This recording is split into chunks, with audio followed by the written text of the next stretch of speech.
Hello guys! Ako po pala si Tanya. Grade 1 pa lang po ako. Samahan niyo po ako gumawa ng assignment. Tara po, gagawa po tayo na assignment. Ang tawag po dito ay rotation activity. Papakita po dito kung paano umikot ang mundo at paano magsidagan ang araw at kung paano nagkakalaon araw at gabi. Ang gagamitin po natin ay bola, stick, ilaw at lamesa. Una po, ito po stick, tutusok po natin kagaya po neto. Okay. Hihingi po tayo ng tulong kay Ninang Ivy kasi po hindi ko po kaya. Ito na po. Ito pong bola na to ay masisilbing bunto po. Ito pong itim ay tanda. Mamaya po, iilawin po natin ito. Yung itim po.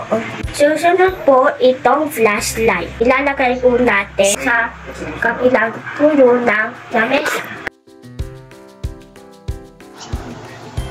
Sunod po, ito pong bola ay ilalagay po natin dito. Dapat po, pantay po siya sa ilaw.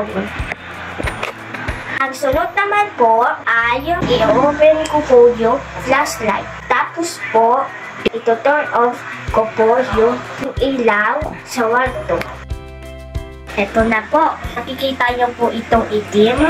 Yan po. Ito po yung Pilipinas. Kung saan po tayo nakatira. Tapos yung flashlight po, yung po yung araw. Ngayon po, kahit nakaharap yung Pilipinas sa araw, ibig sabihin, umaga po sa Pilipinas. Ibig sabihin, marijuana. Ngayon po, tatalikod ko po yung itim, yung Pilipinas. Makikita nyo po, nakalikod po ito sa araw. Ibig sabihin, kape po.